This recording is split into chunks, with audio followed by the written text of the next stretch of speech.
لبيك لا شريك لك لبيك إن الحمد والنعمة لك والملك لا شريك لك. Menjadi tamu Allah, impian semua umat muslim di dunia. Menjalani ibadah rukun Islam kelima ini membutuhkan fisik dan pengorbanan biaya yang tinggi. Tak hanya itu, haji reguler di Indonesia juga memiliki masa tunggu yang cukup panjang. Setiap daerah memiliki masa tunggu yang berbeda-beda. Rentan waktu tunggunya setiap provinsi bisa belasan hingga puluhan tahun lamanya. Waktu tunggu tercepat di setiap daerah dipegang Provinsi Sulawesi Utara, sekitar 16 tahun. Sementara masa tunggu terlama adalah Kalimantan Selatan, dengan masa tunggu mencapai 38 tahun. Tahun ini, Arab Saudi telah menetapkan kuota haji untuk Indonesia menjadi 241.000 jemaah dengan tambahan kuota 20.000. Jumlah ini terdiri dari 221.720 kuota jemaah haji reguler dan 19.280 kuota jemaah haji khusus. Dengan jumlah ini, tahun 2024 menjadi haji dengan kuota jemaah terbanyak sepanjang sejarah penyelenggaraan ibadah haji di Indonesia. Melihat masa tunggu yang lama dengan perbedaan waktu yang berbeda di setiap provinsi, adilkah yang diterapkan dari pemerintah? Melihat kondisi ini, tak heran jika jemaah calon haji kebanyakan berusia lanjut usia. Padahal tak sedikit dari mereka yang telah mendaftar haji sejak usianya masih cenderung muda. Tim Liputan, PTV. Untuk mengetahui berapa jumlah jemaah yang mendaftar haji, kita sudah terhubung dengan anggota Badan Pelaksana BPKH, Indra Gunawan. Selamat pagi, Pak Indra. Pak Indra, terima kasih sudah bergabung bersama kami di obrolan pagi. Pak Indra, berapa jumlah antrean pendaftar haji di seluruh Indonesia? Data terupdate, Pak Indra. Pak Indra? Oke, kami masih mencoba menghubungi Pak Indra dari BPKH. Pak Indra sudah bisa mendengar audio kami dari studio, Pak Indra? Ya, sudah, alhamdulillah. Oke, Pak Indra, berapa banyak kuota haji yang diberikan dari Kerajaan Arab? Dan jumlah pendaftar Ya, baik. Bismillahirrahmanirrahim. Assalamualaikum warahmatullahi wabarakatuh. Terima kasih, Mas Agung. Jadi kuota yang ada itu biasanya kita di 230 ribuan. Jadi sekarang sudah ada tambahan 200 menjadi 240.000 ya. 10.000 memang dibagi rata melalui kebijakan IHAJ. Itu 10.000 untuk kuota reguler dan 10.000 lagi untuk ONH plus PIHK yang haji khusus. Nah ini memang kalau dilihat dari kuota, Indonesia itu sebenarnya sudah paling tinggi kuotanya di seluruh negara muslim karena ditentukan melalui organisasi konferensi Islam, di mana statistik dari populasi muslim itu dibagi 1.000, dicacah 1.000. Jadi Indonesia diasumsikan memiliki 230 jutaan penduduk muslim, kemudian jatahnya 230.000 tertinggi sebenarnya jika kemudian dibandingkan dengan India, Pakistan, Bangladesh yang di bawah atau sekitar di bawah 200 ribuan. Kemudian jemaah Turki yang punya 80 juta populasi muslim, 80.000. Kemudian apalagi Malaysia yang 30 juta muslim menjadi 30.000. Indonesia sebenarnya lebih ini dibanding Malaysia karena Malaysia itu antriannya sudah 100 tahun. Jadi yang antri itu sudah 3 juta orang. Kalau dibagi 30.000 tadi ya 100 tahunan masa antri. Jadi Indonesia walaupun dibilang antriannya panjang, tapi sebenarnya ada negara yang antriannya lebih panjang lagi. Salah satunya Malaysia gitu. Betul. Jadi sebenarnya antrian tidak bisa ditambah karena kan venue atau lokasi puncak haji itu kan di Arafah, Mina, Musdalifah. Nah itu populasinya kira-kira hanya bisa tampung 3 juta orang. Artinya kalau ditingkatkan bisa terbayang seperti tragedi Kanjuruhan itu ya. Jadi toilet, sarana prasarana umum dan seterusnya itu jadi masalah. Mungkin kuota itu bisa ditambah ketika memang ternyata ada beberapa negara yang daya serap hajinya itu sudah berkurang. Jadi sehingga itu bisa dialokasikan untuk bagian kita gitu ya. Betul. Makanya kerajaan Saudi dari tahun ke tahun, kalau tahun lalu itu 8.000 kuota tambahannya untuk Indonesia. Nah tahun ini 20.000. Nah melalui keputusan IHAJ, Kementerian Agama menyepakati. Nah ini sebagian dikelola oleh tempatnya Pak Firman, 10.000 jemaah dan sisanya 10.000 diserap oleh jemaah haji reguler. Jadi sebenarnya itu sama rata itu ya kalau bicara jemaah haji reguler dengan jemaah haji ONH plus gitu ya. Tapi bagaimana Pak Indra dengan kuota haji di daerah? Kami dengar kuota haji di masing-masing daerah ini beda-beda. Kenapa setiap daerah beda-beda jumlahnya? Iya, karena kebijakan pencacahan di provinsi dan di kabupaten ini juga kebijakannya di Kementerian Agama. Sebenarnya kalau kita menggunakan algoritma kan sekarang sudah punya teknologi digital ya, sebenarnya bisa dikalibrasi. Kami pernah studi dengan teman-teman di IPB karena kami adalah juga akademisi, itu dari tadinya disparitas yang disebutkan antara 15-16 tahun, kemudian ada yang paling lama kira-kira 46 tahun, itu kan sampai 30 tahun ya disparitas antriannya. Jadi kita algoritmkan itu ternyata bisa hanya selisih kira-kira 2 tahun.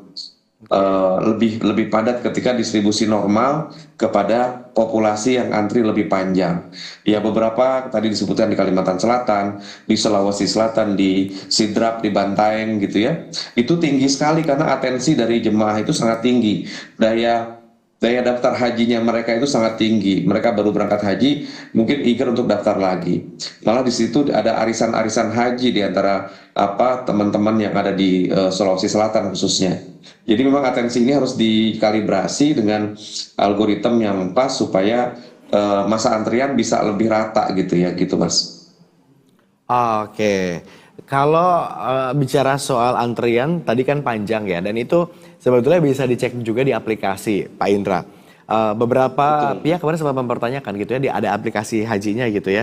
Masa tunggunya itu ternyata bisa jadi bertambah setiap saatnya gitu. Pas dicek ternyata waktu tunggu Anda 10 tahun lagi. Kemudian berapa lama kemudian dicek lagi waktu tunggu Anda menjadi 13 tahun lagi. Mengapa membuat angka ini kemudian berubah-ubah? Apakah memang animo masyarakat untuk mendaftarkan haji ini juga semakin banyak sehingga ada prioritas tertentu untuk kalangan tertentu sehingga membuat waktu tunggu kemudian berbeda-beda?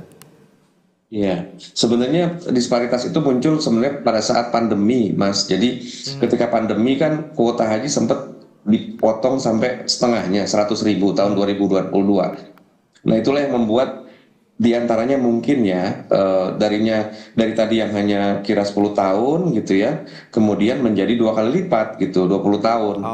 Jadi mudah-mudahan sekarang sudah normal by sistem. Kalau di kami di bpkh.va itu bisa dicek antriannya karena kita tersambung dengan Siskohat Kementerian Agama. Jadi sebenarnya kalau dari sisi rata-rata tadi yang saya sampaikan kalau dikalibrasi mungkin rata-rata bisa hampir 23 tahunan ya seluruh provinsi di Indonesia, dan ini membuat estimasi keberangkatan lebih besar. Antrian haji juga dimunculkan tertinggi karena dulu pernah 2010 awal itu ada talangan haji. Nah ini Kementerian Agama tidak setuju sehingga melarang talangan haji itu melalui perbankan dengan mengeluarkan peraturan Menteri Agama. Antrian haji yang lain memang karena disrupsi tadi ya. Cuma sejak 2023, 2024 mudah-mudahan akselerasi antrian lebih cepat karena tadi sudah ada kuota tambahan dari Kerajaan Saudi. 8.000 di 2023 dan 20.000 di 2024. Mudah-mudahan ini jadi solusi kita juga begitu ya, supaya antrian nggak terlalu panjang. Makasih banyak Pak Indra sudah berkenan bergabung bersama kami di Obrolan Pagi dan update data hari ini. Nanti kita ngobrol-ngobrol lagi Pak Indra. Baik, thank you Mas. Tapi bisa kebayangnya pemirsa kalau misalnya ternyata antrian bisa sampai nunggu 30 tahun. Misalkan contoh kecil saya 38 tahun gitu ya, baru daftar hari ini, berarti baru bisa berangkat haji setelah 68 tahun. Apa kabar mereka yang baru daftar haji di usia mungkin 40-50 tahun gitu ya, baru bisa berangkat 80 tahun. Waduh, ini udah benar banyak yang usia lanjut tapi baru bisa berangkat haji karena antriannya juga cukup panjang ya. Tapi apakah antrian yang lama dengan jumlah yang berbeda ini dirasa adil bagi jemaah calon haji? Untuk mengetahuinya kita juga segera terhubung dengan Ketua Umum Asosiasi Muslim Penyelenggara Haji dan Umrah Republik Indonesia, ada Pak Firman Muhammad Nur. Selamat pagi, Pak Firman. Selamat pagi Mas Agung. Assalamualaikum warahmatullahi wabarakatuh. Waalaikumsalam warahmatullahi wabarakatuh. Pak Firman, yang membuat antrian daftar jemaah calon haji lama di tanah air ini sebetulnya apa sih peminatnya yang begitu tinggi sementara kuotanya terbatas atau bagaimana? Ya, yang pertama tentu kita berbahagia sebagai umat Islam terbesar di seluruh dunia yang secara jumlah memang terbesar karena pembagian kuota itu berbasiskan jumlah populitas. Dan yang membuat antrian terbesar tentu yang kita syukuri bersama adalah antusiasme umat Islam di Indonesia semangat untuk melaksanakan ibadah haji. Yang kedua, tidak menutup kemungkinan, dan juga ini hal yang realita yang terjadi adalah memang faktor ekonomi, Mas Agung. Karena semakin baik faktor ekonomi umat Islam, semakin niat semangat untuk menunaikan ibadah haji juga semakin tinggi. Di sisi lain, Saudi Arabia sebagai penyedia pelaksanaan haji tersebut tentu punya kewajiban menyediakan fasilitas sesuai dengan kemampuan, dan mereka tidak mungkin untuk menerima semua niat baik dan tulus dari seluruh jamaah haji seluruh Indonesia, seluruh dunia termasuk Indonesia ini untuk bisa berangkat segera, karena tempat yang terbatas bagaimana disampaikan oleh Pak Indra tadi, Arafah, Mina, Masjid Haram dan sebagainya itu terbatas. Jadi semenjak antusias ekonomi semakin baik dan antusias rasa keislaman juga semakin tumbuh di Indonesia, ini juga antrian semakin tinggi. Sebetulnya secara waktu ini tidak lebih dari mulai tahun 2000 tumbuhnya, dan di puncaknya adalah 2010. Sebelumnya, kalau kita mendaftar antri tidak lebih dari 3 tahun atau 4 tahun, bahkan kalau di haji khusus, mendaftar itu di bulan Ramadan, berangkatnya itu di bulan Zulqa'dah. Jadi itu tanda-tanda, nah ini kita syukurin bersama. Namun karena memang antrian sudah semakin panjang dan antusias masyarakat luar biasa, bahkan data dari BPKH lebih dari 5.500.000 orang sudah mengantri, kami melihat Mas Agung bahwasanya Saudi dengan visi 2030 insya Allah dalam 7 tahun ke depan akan meningkatkan kuota menjadi double dari 241.000 insya Allah 7 tahun ke depan bisa menjadi 500.000 orang per tahun akan berangkat. Nah ini karena visi 2030 tadi. Ini harusnya jadi angin segar bagi kita semua ya, berarti kalau ternyata peningkatan kuota, artinya masa tunggu bisa terpangkas ya. Pak Firman, kita tahan dulu nih, data dari Ditjen Penyelenggara Haji dan Umroh, ternyata kuota jemaah haji tahun 2024 ini ternyata kalau kita lihat data ada sebesar 240.000 jemaah nih Pak Pirsa. Jumlah ini naik 20.000 dari musim haji sebelumnya, yakni di tahun 2023. Kalau kita lihat lagi nih pemirsa, waktu tunggu terlama ini ternyata ada di Kalimantan Selatan ya, dengan jumlah kuota 3.589 jemaah. Lama tunggunya 38 tahun. Nah, dengan jumlah pendaftar haji 131.141 jemaah. Berikutnya kita coba lihat, ini ada dari Sulawesi ya. Kita lihat nih. Waktu tunggu yang tercepat pemirsa ada dari Sulawesi Utara. Kuotanya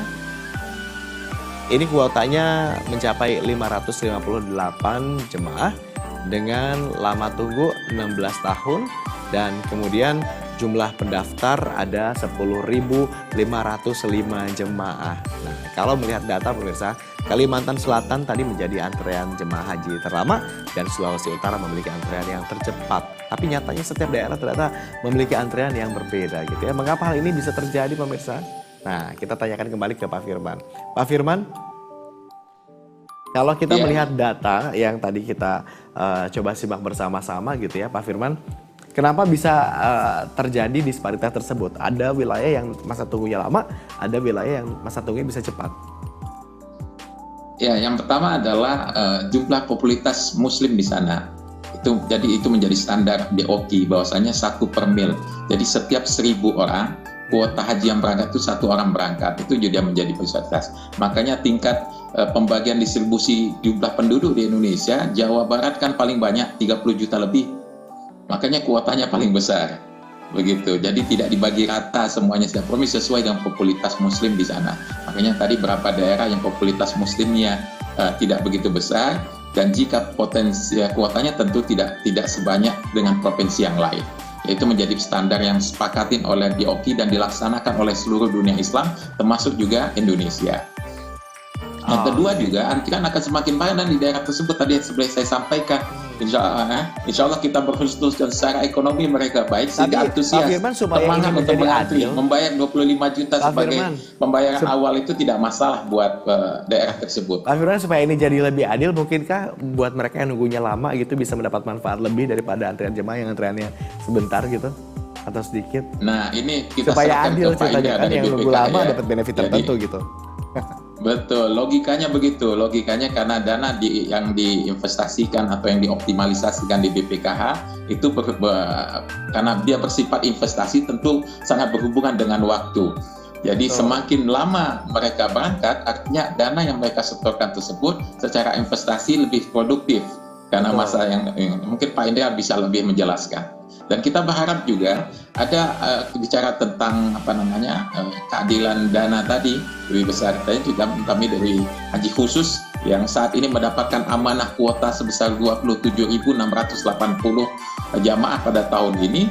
Kami melihat bahwa persentase bagi hasil atau dari dana yang kami setorkan sebesar 4.000 dan 8.000 itu masih terlalu kecil. Nanti kita bicarakan khusus lah untuk bagaimana mengoptimalkan. Namun tadi saya setuju dengan Mas Agung usulan kalau seandainya lebih lama menunggu secara logika sederhananya tentu bagi hasilnya lebih banyak dan akan lebih mengurangi unsur biaya perjalanannya. Seperti jadi kayak pengobat gitu loh, pokoknya karena nunggu lama. Dan kita tahu juga kan memang dana itu diinvestasikan kan. Artinya semakin lama ada dana produktif yang mengalir di situ, yang berputar di situ gitu ya. Pak Firman, makasih banyak sudah berbagi insight pagi hari ini. Nanti kita ngobrol-ngobrol lain waktu Pak Firman ya. Ya. Makasih banyak Pak Firman. Selamat pagi. Assalamualaikum warahmatullahi wabarakatuh. Waalaikumsalam warahmatullahi wabarakatuh.